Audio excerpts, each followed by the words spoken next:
Mesdames, Mesdemoiselles, Messieurs, bonsoir et bienvenue aux séries éliminatoires de la Coupe Stanley. C'est une marque de reconnaissance de la part de tes coéquipiers parce qu'eux te choisissent en fait un leader. Tir dévié bloqué par Roy. Tchaikovsky à haute. C'est quel arrêt encore? Roy est super. Et le match qui prend fin. Et le Canadien qui gagne la Coupe Stanley. Un des grands retours dans l'histoire du hockey moderne.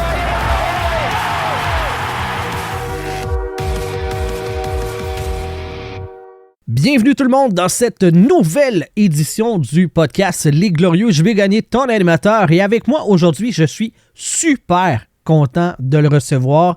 Descripteur des matchs du Rocket sur les ondes de BPM Sport depuis tellement longtemps. Je pense que le hockey est inventé, il annonçait déjà les games à radio.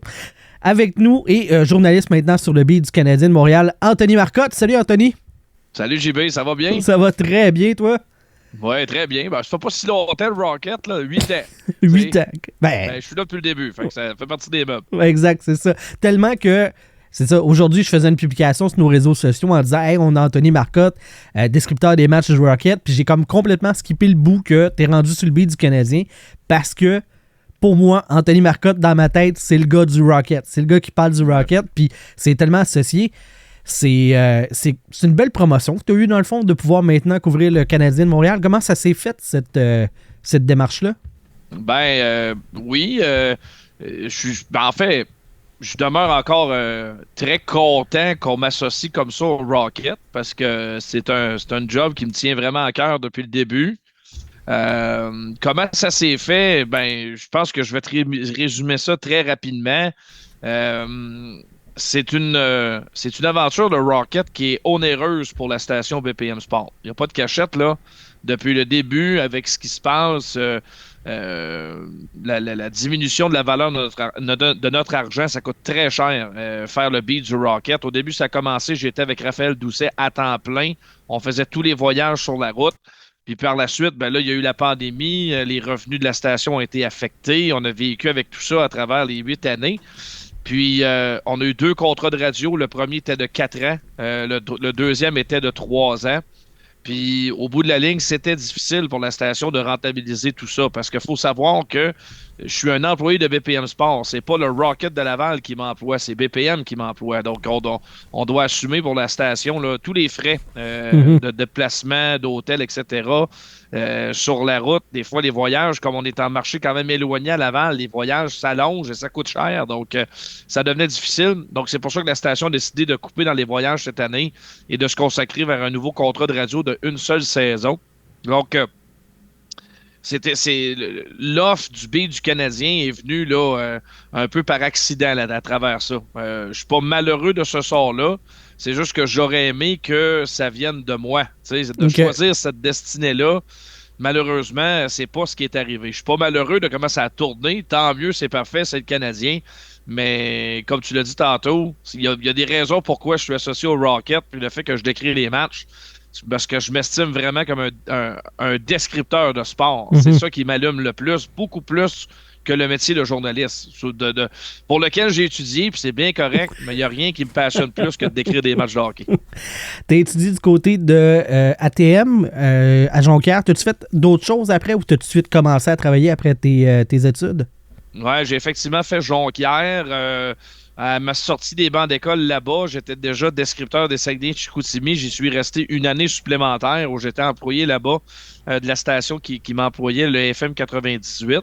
Après, c'est à ce moment-là, à un moment donné, là, il y avait de l'incertitude. On s'attendait à ce que la station soit vendue et de perdre par le fait même les droits de diffusion des Saguenayens. Donc, cette insécurité-là m'a forcé à revoir mes priorités, puis de me rapprocher de mon patelin de Victoriaville. Fait que c'est à ce moment-là que j'ai décidé de postuler pour le travail à Sherbrooke. Donc, j'ai participé à l'aventure du Phoenix quand ça a commencé en 2012. Donc, mais c'est effectivement mes études, c'est Jonquière. J'ai fait un certificat par la suite en communication pendant que je faisais le Phoenix de Sherbrooke, mais On dirait que j'ai jamais l'impression, là, j'ai toujours travaillé dans la vie, là, même avant d'aller étudier mon métier, je travaillais déjà dans ce métier-là, dans ce milieu-là, puis j'ai jamais arrêté, puis j'ai pas l'intention d'arrêter demain non plus. Ouais.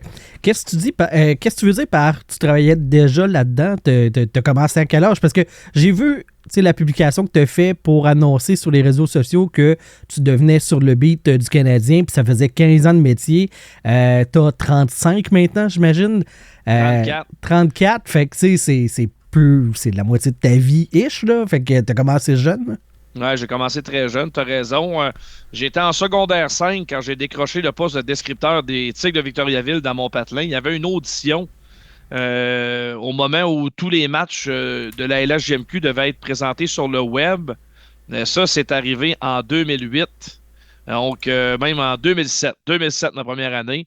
Puis, cette audition-là est arrivée au camp d'entraînement. On devait décrire des matchs hors concours et finalement, ma candidature avait été retenue. J'avais 16 ans.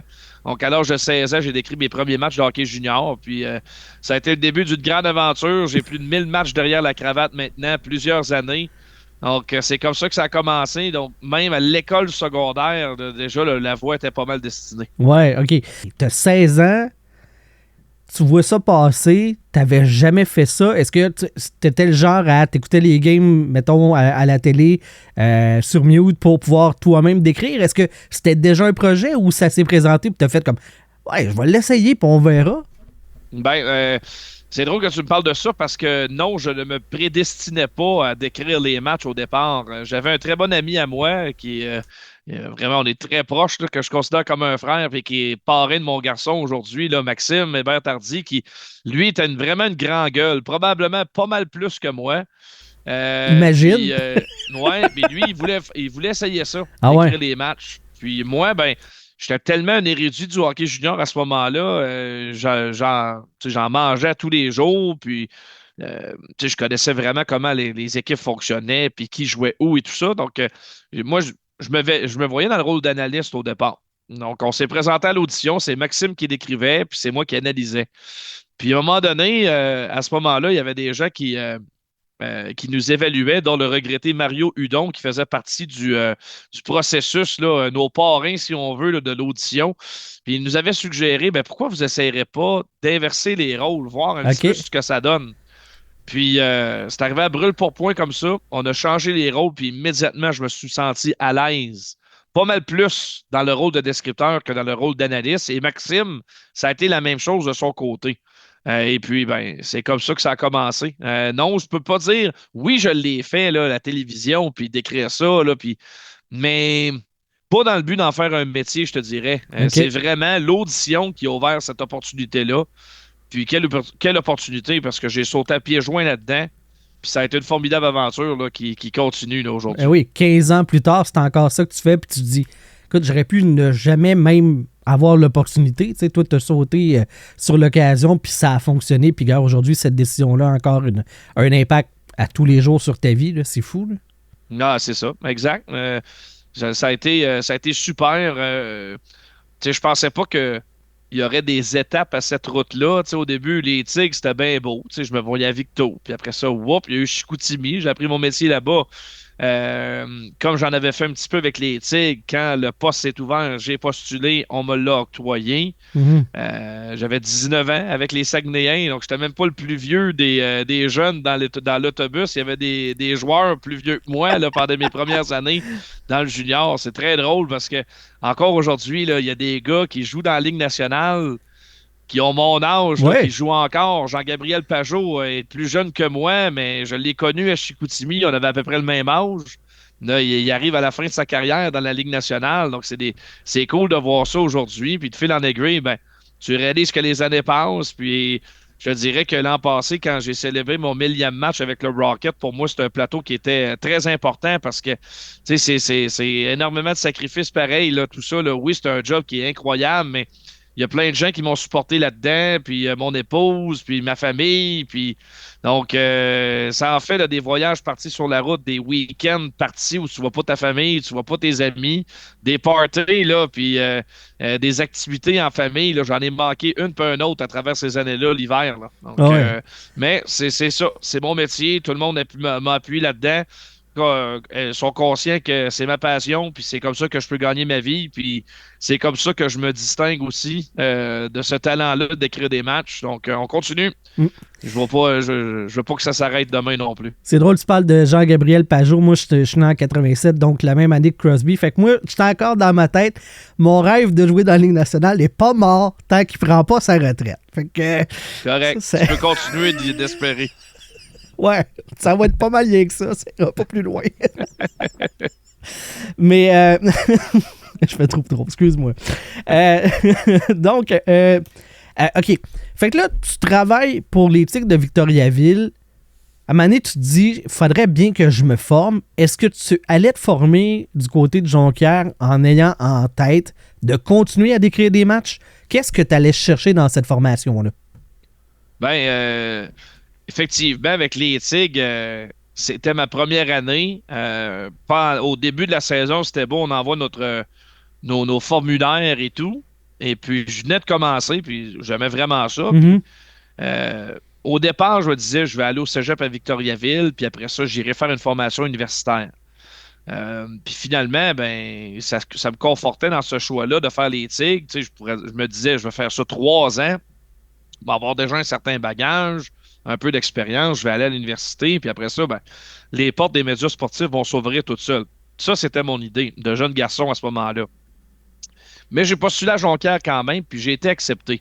Il faut savoir qu'à ce moment-là, quand j'ai envoyé mon formulaire à Jonquière, fin des années 2000, c'était un programme qui était encore extrêmement contingenté. C'était pas si facile que ça, rentrer à Jonquière. C'est un programme qui, oui, est ouvert à tout le monde au Québec, mais qui est favorable aussi aux étudiants de la région du Saguenay-Lac-Saint-Jean. Il y a toujours un certain minimum d'étudiants de la région qui ont accès au programme, sont favorisés pour y aller. Puis c'est normal, c'est un programme où la région met beaucoup de sous pour garder le programme justement au cégep de Jonquière, mais c'est plus contingenté pour les étudiants venus d'ailleurs. Puis finalement, j'ai été accepté. Donc, ça m'a fait réfléchir. Puis mon père, entre autres, qui m'a beaucoup motivé à y aller, puis il me disait, regarde, dans le pire des cas, là, les Tigres, ça va te revenir. Là. Les Tigres, ils vont rester là. Puis finalement, ça a été une bonne décision parce que j'ai accepté d'y aller. La première année lorsque j'étais à Jonquière, les Tigres sont devenus radiodiffusés cette année-là, en 2008. Puis la station souhaitait continuer le travail avec moi. On était 2 à décrire les matchs. Pascal Lévesque me secondait cette année-là. Donc, j'avais donné mon horaire au départ. J'ai décrit à peu près la moitié de la saison, si on veut, grosso modo, autour de mes congés scolaires. Puis bon, ça m'a donné une autre année, une demi-saison d'expérience. Puis l'année suivante, là, Pascal a pris le relais. Ça devenait, c'est normal, l'équipe voulait avoir son propre descripteur, puis le faire à temps plein. Pascal, ça lui tentait. Puis de mon côté, ça devenait un petit peu fou aussi de voyager aussi souvent, venir faire les matchs. Donc, on a abandonné ça, mais il y a d'autres portes qui se sont ouvertes par le fait même. En même temps, on connaissait à l'école ma passion pour le hockey junior. Puis à ce moment-là, il y avait un conflit de travail pour l'hebdomadaire de la région, Le Réveil. C'est fermé aujourd'hui, ce journal-là au Saguenay. Puis, c'était les journalistes du Réveil qui s'occupaient d'être pigistes à la couverture des Saguenayens pour le Journal de Québec. Mais comme ils étaient en conflit de travail, ils ne pouvaient pas fournir le journal en texte. Donc, le journal devait utiliser un journaliste indépendant. Il y avait une porte qui s'est ouverte. Et le journal avait communiqué avec le programme de Jonquière, savoir s'il y avait un étudiant qui serait disposé à couvrir ça. Donc, un de mes étudiants, Aurélien Leclerc, j'en suis très reconnaissant aujourd'hui. C'est lui qui m'a suggéré. Puis moi, ça a été une grande surprise. Je ne m'attendais pas à ça. Et c'est là que je me suis retrouvé à la couverture des Saguenayens pendant une saison. Donc, Richard Martel était l'entraîneur-chef à ce moment-là. C'était l'année des Nicolas Deschamps, Jacob Lagacé. Ils avaient quand même une équipe correcte à ce moment-là, les Saguenayens. Puis, j'ai fait cette année-là. Puis donc, j'ai été pas mal plus proche des Saguenayens. Donc, ça m'a aidé l'année suivante quand le poste s'est ouvert pour devenir descripteur. Donc, il n'y a rien de...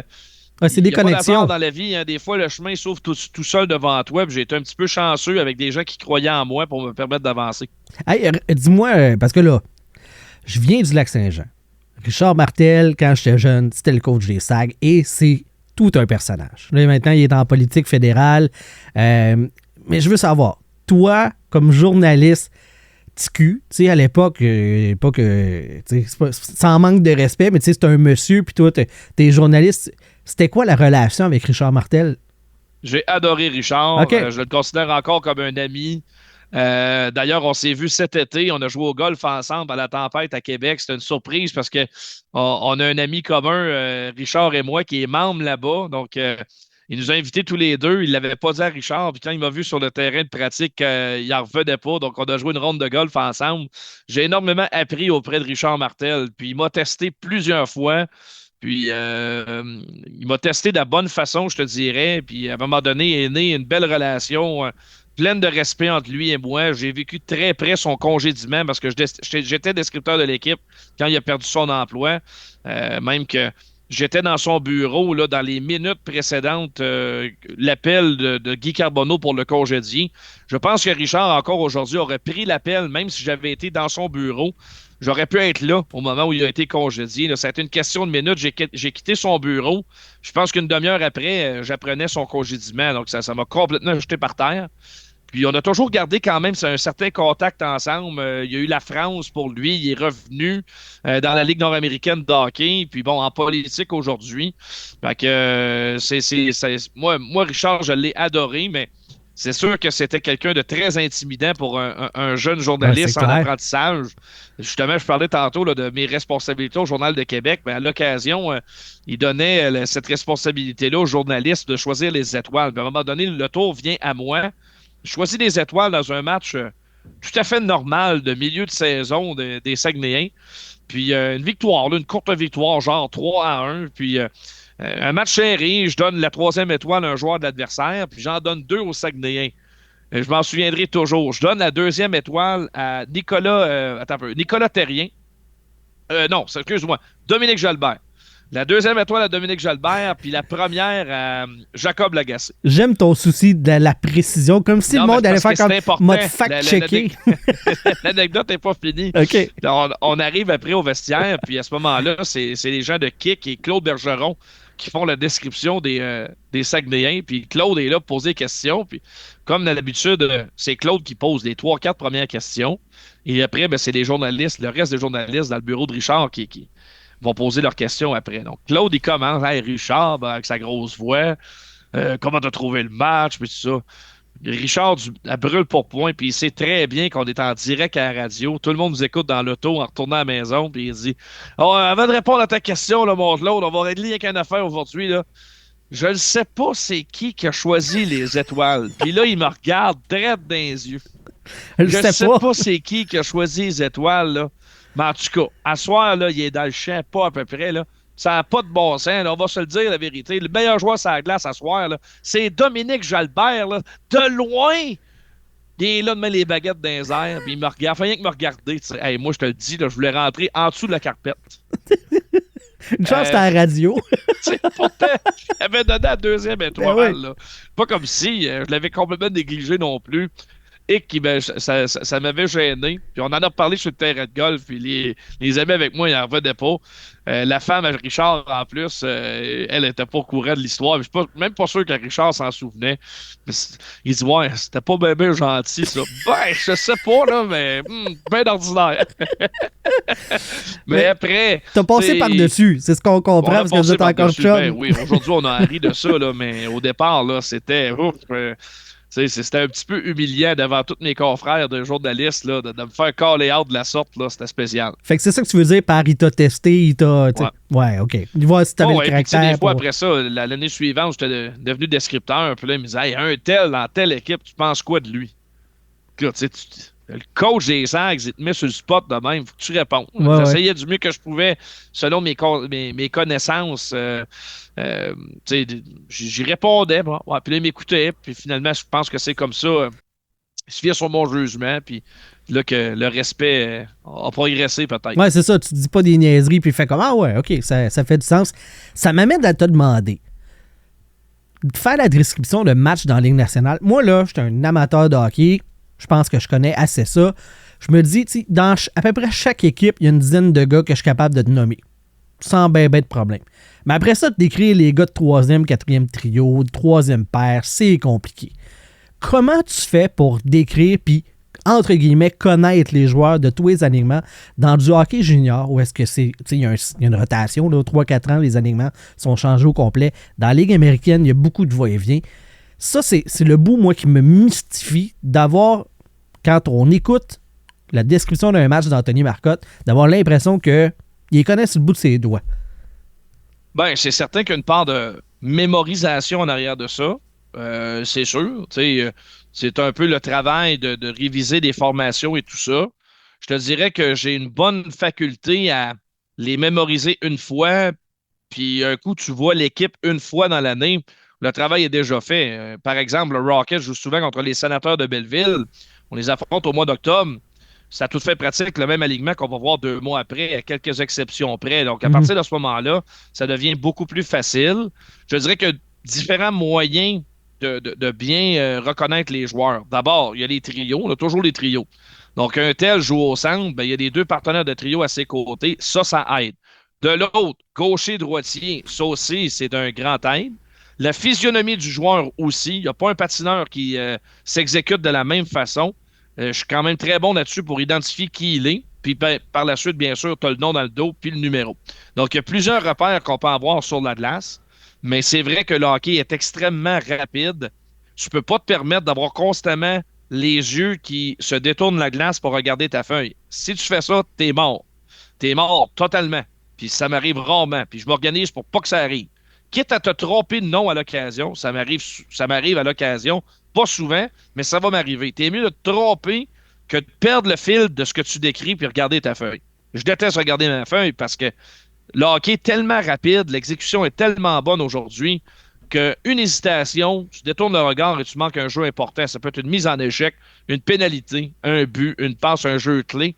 Ça, j'essaie d'éviter ça le plus possible. Mais pour les gens qui ont écouté ma description, moi, là, je me fais un point d'honneur d'avoir un bon pace, là, un bon rythme de description. Puis ça défile, puis il n'y a pas de place à hésiter. Est-ce que... Ouais, comment je te poserais ça? Est-ce que le travail, tu sais, avant de devenir descripteur, est-ce que, ou en devenant descripteur, est-ce que tu as commencé à essayer d'écouter les autres en analysant, tu sais, les Martin McGuire, les Pierre Houd, de voir, d'écouter leur travail en disant, OK, ça, je rajoute ça dans ma game à moi comme descripteur, ça vient influencer ton travail? Ça, oui, absolument. J'en ai écouté, je continue d'en écouter. Ça fait partie du travail de descripteur de voir ce que d'autres font. J'ai mes favoris aussi. J'aime écouter certains descripteurs.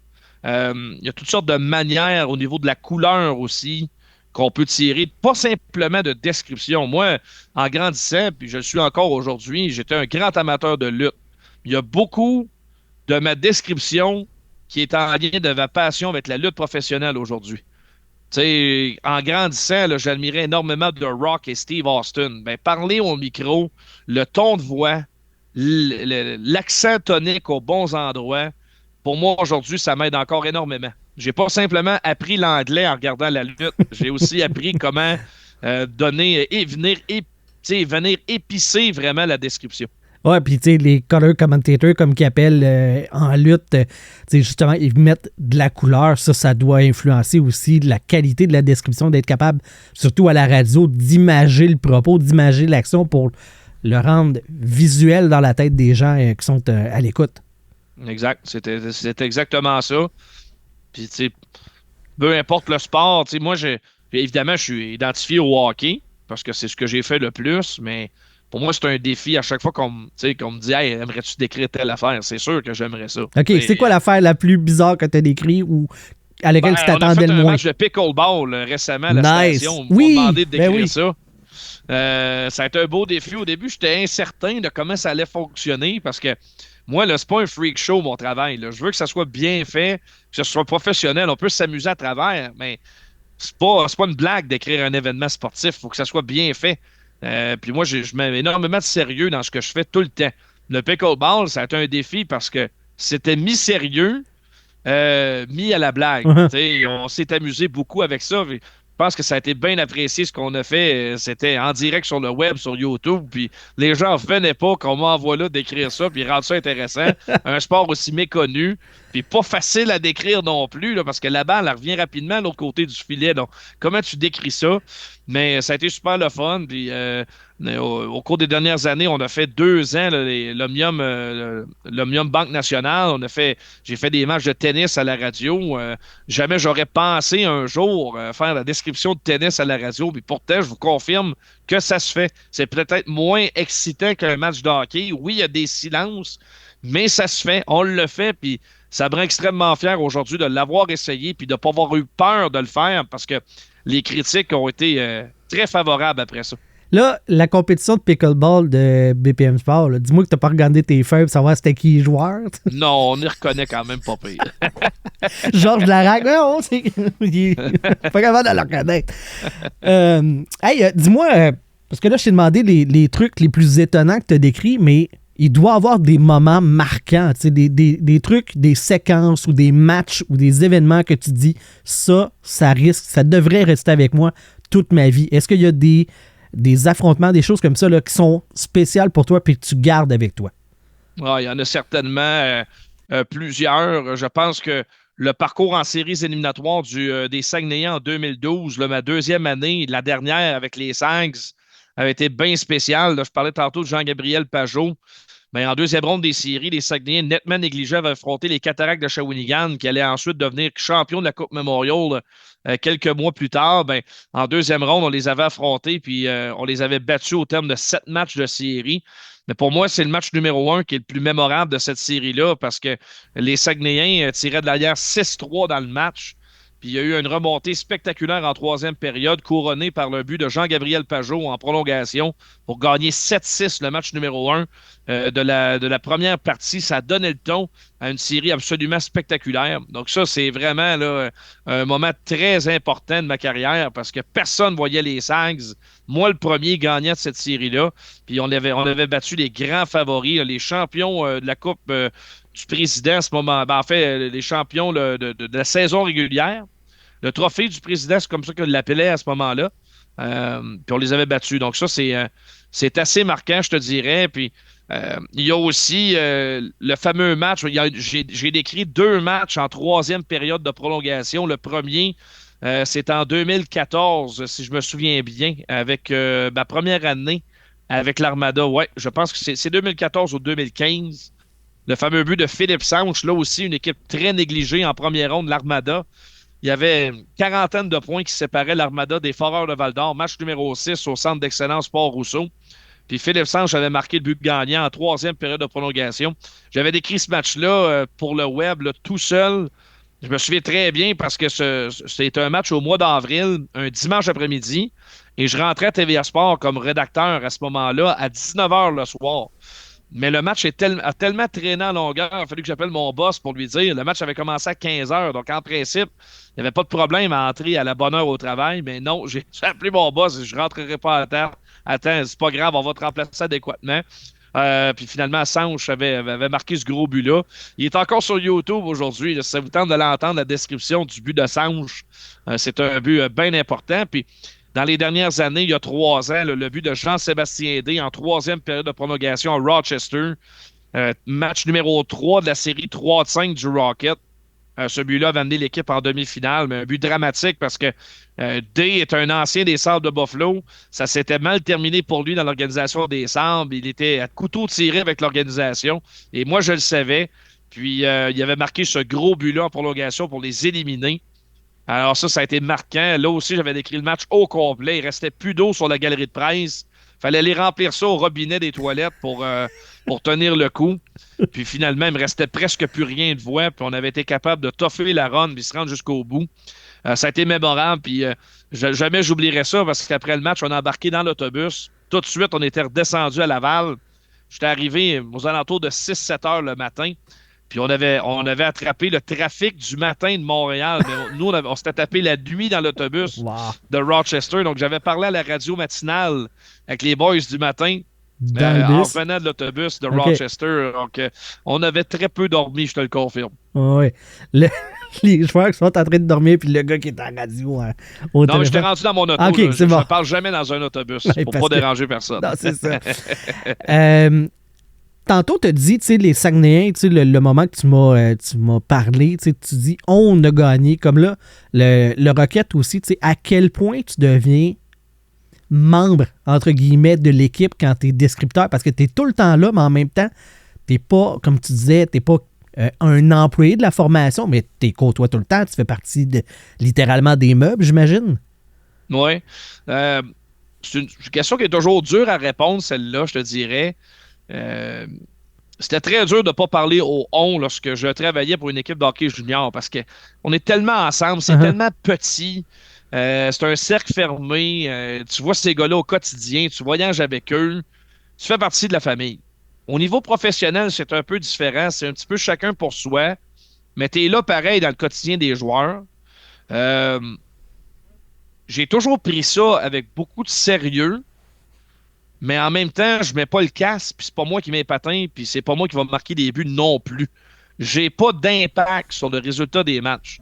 Des fois, au niveau junior, entre autres, je vais entendre des descripteurs, des collègues de travail, où on a l'impression là, que pour eux, là, c'est la fin du monde quand l'arbitre lève le bras pour appeler une pénalité.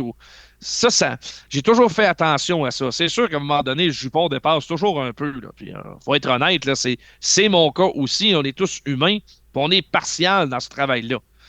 Mais à un moment donné, tu n'as pas de contrôle. Là. Même que tu es là puis tu penses en avoir, t'en as pas. Zéro. Alors, c'est jamais toi en avant du spectacle. C'est toi qui décris le spectacle. Puis tu vis avec ce qui t'est offert. Comment tu fais pour t'améliorer? On va essayer de le phraser de façon efficace, là, mais tu es un employé d'un média. Tu es descripteur. T'es le seul, ou tu sais, mettons à BPN Sport, t'es le seul qui fait ça. Est-ce que les boss te disent « Ah, ça, faudrait que tu améliores » qui peut te donner de la rétroaction pour faire en sorte que Anthony Marcotte, le premier match qu'il a décrit versus aujourd'hui, il est bien meilleur aujourd'hui qu'il était? Y a-tu du monde qui t'épaule? Y a-tu des gens qui... Comment tu vas chercher justement ce feedback-là pour pouvoir t'améliorer? Est-ce que tu le fais par toi-même? Est-ce que tu te réécoutes? Des choses comme ça? Très bonne question encore. J'ai eu beaucoup de coaching plus tôt dans ma carrière, je te dirais. Entre autres, mon ancien boss à Chicoutimi, Yves Hébert, que je salue, je ne sais pas s'il va tomber sur ton podcast, mais lui, c'en est un qui m'a énormément coaché. Mais à part ça, plus j'ai avancé dans ma carrière, il n'y a pas eu énormément de rétroaction, je te dirais, parce que ils me prennent comme je suis. OK. Ils me prennent avec l'expérience que j'ai. Puis après ça, le reste du travail, c'est moi qui se le mets ses épaules. À vouloir devenir le meilleur ou essayer peut-être de la manière que j'aborde les choses de plaire au plus de gens possible. Parce que je suis parfaitement conscient que c'est impossible dans le métier qu'on fait de plaire à tout le monde. Il y a des gens, je suis certain, qui ne sont pas capables de me blairer à description parce que je parle trop vite, parce que je parle trop fort, parce que je crie trop sur les buts, parce que pour X raisons. Ben moi, c'est la même affaire. Je peux pas arriver ici et dire à un tel, je l'aime, je l'adore, je peux pas toutes les aimer non plus.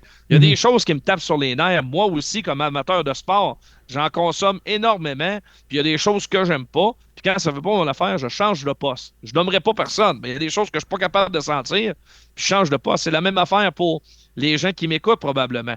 Mais dans la grande majorité des cas, je pense que mon travail est apprécié. J'apprécie recevoir des commentaires généreux des gens. Ça fait toujours plaisir. Mais auprès de mes boss, je suis forcé de t'admettre que ça fait très longtemps qu'on m'a pas demandé de changer des choses. Ah ouais? Puis rendu là, ben, tu sais, quand t'as 2000 en arrière de la cravate, tu peux essayer de corriger des choses, mais les mauvais plis sont là pour durer, je pense. T'es fait. T'es pogné avec ça. Pense bien. Hey, c'est quoi... tu sais, là, tu es journaliste aussi sur le beat, mais tu me dis que tu es un descripteur de match. C'est quoi l'avenir d'Anthony Marcotte? C'est quoi l'objectif? Où est-ce que tu voudrais être? Est-ce que tu veux un jour, je dis n'importe quoi, remplacer Pierre Houde au moment de la retraite à la description des matchs du Canadien? Est-ce que tu te vois même changer peut-être de langue, d'aller ailleurs? C'est quoi les objectifs de carrière pour Anthony Marcotte en tant que descripteur? Je veux être extrêmement clair dans ce que je vais te dire sur cette réponse-là parce que je sais pas si c'est parce que Pierre Houde, avec tout la sympathie, puis moi, ce que je pourrais te dire ça, tout le respect que j'ai pour l'énorme carrière qu'il a. Je ne sais pas si c'est parce que il prend de l'âge comme tout le monde que là, inévitablement, parce que je décris la filiale du club de hockey canadien, ben là, on pense à moi pour le remplacer. Mais c'est pas nécessairement comme ça que ça fonctionne non plus.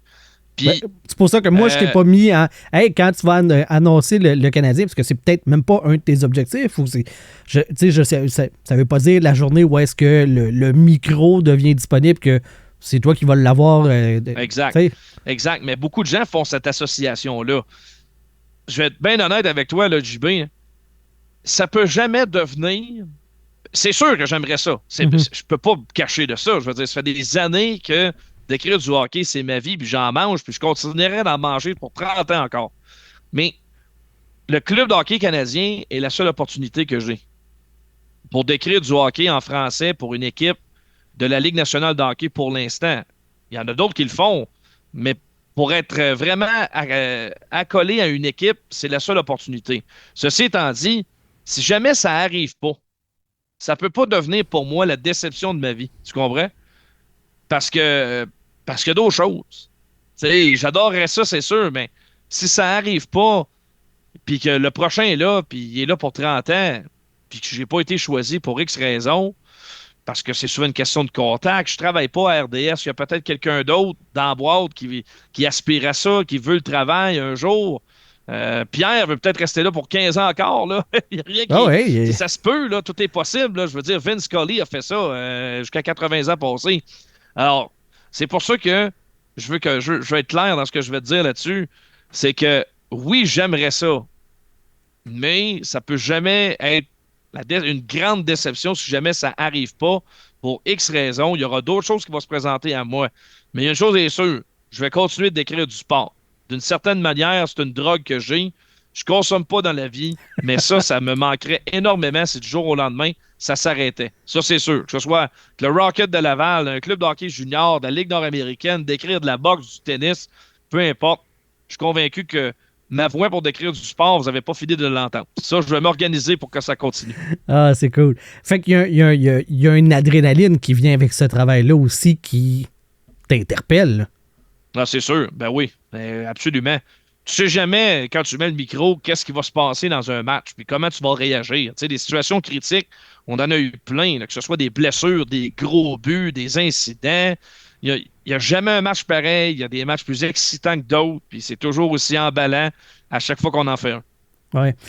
Tu parles d'incidents, de blessures, des choses comme ça. Tu sais, quand tu as besoin de faire du temps, il arrive une situation critique, puis là, ben, le match est en suspens ou quelque chose comme ça. À un moment donné, tu viens-tu à la cour de ce que tu peux raconter, puis comment tu te démènes pour, justement, pas avoir de l'air de radoter? Tu comprends-tu ce que je veux dire? Tu sais, face à l'imprévu, comment tu prévois? Ben, des fois, à un moment donné, tu n'as pas le choix parce que le délai est tellement long que là, tu cèdes l'antenne, là, parce que ça n'a pas de bon sens, là. On a déjà vu, par exemple, une baie vitrée fracassée qui prend une éternité à réparer. Tu sais, à un moment donné, t'es bien beau, là, mais il faut changer ton disque à un moment donné. Il y a quelques années, j'étais à Rockford avec le Rocket. On était sous alerte de tornade à Rockford. Il a fallu descendre dans le vestiaire du Rocket parce que c'était une vraie alerte de tornade. OK. Puis bon, finalement, il n'y a rien eu de grave. Pareil, ça nous a comme tout mis inconfortable, là. Mais t'es retrouvé vraiment là, aux portes du vestiaire du Rocket, là, en plein match, parce qu'on était sous menace de tornade. Il a fallu vraiment là, remettre les clés là, de la radiodiffusion en studio, parce que je ne pouvais pas rester où je me trouvais. Il y en a eu plein de choses bien spéciales qui se sont produites. À un moment donné, j'étais avec le Phoenix de Sherbrooke, un voyage à Charlottetown sur l'île du Prince-Édouard. En plein mois de novembre, c'était la journée des vétérans de l'armée canadienne. Puis, moi, habituellement, j'essayais, parce que maintenant, dans la Ligue américaine, je trouve que c'est approprié de laisser aller les hymnes nationaux. Bon, on les fait entendre à nos auditeurs, mais dans le junior, ça arrivait là, que c'était une pause publicitaire qui jouait pendant les hymnes nationaux. Puis c'est ce que j'avais essayé de faire ce soir-là, sauf que il y a un moment donné, il y a un vétéran des Forces armées qui embarque sur la glace. Le monsieur a au moins 80 ans passés. Et en mettant le pied sur la glace, le tapis s'est dérobé Oh sous non. ses pieds. Puis il a tombé là, tête première sur la glace. Il s'est fracassé la tête par terre sur la glace. Puis là, il était coupé sur la tête. Il y avait du sang sur la glace. Là, moi, je suis en pause publicitaire. Ça vient d'arriver. On peut entendre une mouche voler dans tout l'édifice. Il n'y a pas personne qui parle. C'est une tragédie. Puis toi, tu te mets à jaser pour décrire qu'est-ce qui s'est passé? Là, je reviens en ondes. Puis là, c'est un état de choc là, dans le building. Là. Puis finalement, j'ai embarqué en ondes avec un ton bien bas. Je dis, bon, là, mesdames et messieurs, il va se passer quelque chose de bien spécial ici à Charlottetown. Un membre des Forces armées devait faire partie de la cérémonie protocolaire, vient d'avoir le tapis se dérober sous ses pieds, semble blessé sérieusement. Vous allez comprendre là, que la situation là, est problématique ici. Alors, le temps qu'on puisse lui prêter main forte, là, on va faire entendre une entrevue, peu importe. Fait que là, j'avais quitté en ondes parce que là, je ne pouvais pas rester en ondes. Ça n'avait pas de bon sens. Là, mais c'est des situations comme ça que tu ne sais jamais qui peut se produire. Ah, wow. OK. Effectivement, c'est vraiment particulier. Puis tu te dis, ça va être... Moi, ce qui me ferait le plus peur, c'est de dire, OK, c'est-tu 5 minutes ou ça en est 45? Ouais, c'est ça. C'est ça qui est fou. Tu fais comme, OK, là, j'étire, mais à un moment donné, il y a so much que tu peux étirer de la sauce à la pizza. Là, il n'y en a plus. Là, est-ce qu'il y a un metteur en ondes à la station? Tout le temps. Ouais, il y a OK. tout le temps quelqu'un qui met en ondes. C'est comme ça que ça fonctionne. Sans cette personne-là pour fermer ton micro et le rouvrir, il n'y aurait pas grand parti d'hockey en ondes. Ah oui, c'est clair. Journaliste sur le beat, tu me disais, toi, tu es un descripteur, tu n'es pas nécessairement un journaliste. Comment tu t'adaptes à ça? Il y a bien des gens qui se disent, moi, là, j'aimerais ça travailler dans la Ligue nationale, j'aimerais ça être journaliste, j'aimerais ça être dans le vestiaire. Puis toi, tu l'es sans que ça soit nécessairement ton métier de rêve, mais tu le fais. Comment tu as fait cette transition-là? Lorsqu'on a déterminé que mes responsabilités allaient changer, moi, il y avait quelque chose qui était super important là-dedans. C'était pas de changer un petit peu ce que je faisais auprès du Rocket, de dire, OK, je vais couvrir le Canadien tout en laissant place aux commentaires en même temps. De ne pas être simplement le gars qui va clipper dans le vestiaire puis qui ramène des clips en ondes. Je le fais, mais il y a tout le temps un petit peu de commentaires en arrière de ça aussi. Ajouter du contexte, mon opinion. Je trouvais ça important que ce soit un journaliste commentateur en même temps pour la station. Puis là-dessus, je pense que les patrons et moi, on était tous d'accord sur comment on voyait les choses en début d'année. Puis, je pense vraiment qu'on a trouvé quelque chose d'intéressant à offrir à nos auditeurs. Les chiffres qu'on a eus là, lors des derniers sondages le confirment. Ce sont des segments qui sont très écoutés à notre antenne. Je pense que les gens sont contents d'avoir de l'information qui est directement amenée à eux, qui leur est racontée par moi-même, tout en ayant, bien sûr, des extraits sonores à l'appui. Donc, on a trouvé un bon compromis. Oui, journaliste, commentateur en même temps. Le gars est proche du Canadien, puis il continue de faire le Rocket, donc ça amène une crédibilité aussi aux propos. Puis de toute façon, d'autres commentateurs, analystes, on en a plein en ondes. Alors, comment moi je suis capable d'amener ma touche à moi en étant sur le beat de l'équipe, en amenant des commentaires des joueurs et tout ça à l'audio?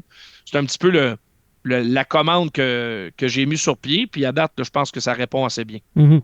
Dernière question pour toi, Anthony. La dernière fois qu'on s'est croisés, c'était en ondes. Moi, je faisais une chronique à BPM avec Éric Oziel et le Rocket de Laval venait d'embaucher Pascal Vincent et on t'a interpellé parce que veut pas, tu sais, c'est logique. Je veux savoir. Je scraper ta chronique. Ben oui, en plein ça, mais tu sais, ça me faisait bien plaisir que tu prennes la place. T'étais mieux placé. Je veux savoir, là, le Rocket est en hyper bonne position au classement de la Ligue américaine. C'est quoi la différence? Quel impact que Pascal Vincent a pour l'organisation, pour le développement des joueurs, pour les faire graduer avec le grand club? C'est quoi la signature de Pascal Vincent avec le Rocket? Ben, c'est sûr qu'il est arrivé avec énormément d'expérience. Je pense que ce qui lui sert énormément, Pascal, c'est qu'il a déjà de l'expérience dans la Ligue américaine. Il n'est pas arrivé là, en territoire inconnu. Il sait exactement ce que ça prend pour aider une équipe de la Ligue américaine à performer. Il l'avait fait à l'époque avec le Moose du Manitoba, a déjà été nommé entraîneur-chef de l'année dans le circuit. Puis honnêtement, présentement, il fait assurément partie des candidats au titre d'entraîneur de l'année dans la Ligue américaine. Je ne serais pas surpris de la moindre mesure qu'il soit nommé cette année une deuxième fois comme entraîneur de l'année. Moi, je pense que, écoute, le Rocket a eu la main chanceuse avec lui parce qu'on avait accordé une prolongation de contrat à Jean-François. Là, on était content de continuer avec lui. Et quand il est parti, ben, Pascal venait d'être congédié par Columbus. Donc, on a tombé avec un entraîneur des ligues majeures entre les mains, un gars qui voulait venir diriger l'équipe. Et qu'en plus, là, c'était pas une contrainte monétaire, il est encore payé par les Blue Jackets. Alors, c'était vraiment une opportunité en or pour les deux parties. Alors, son expérience sert beaucoup cette équipe. Je pense qu'il y a eu des coups de maître qui ont été faits cet été. Sûrement que Pascal en a été consulté, mais on a fait des choix judicieux sur le plan des vétérans. Je pense que certains jeunes ont appris de l'an passé, sont revenus meilleurs cette année. On est beaucoup plus solide devant le filet. Ça fait une énorme différence. Tout ça pour dire que le Rocket est au sommet de la Ligue au moment où on se parle. Puis, il va se préparer tranquillement pour les séries éliminatoires. C'est presque acquis déjà que l'équipe va être en série cette année. Il reste maintenant à bien s'y préparer.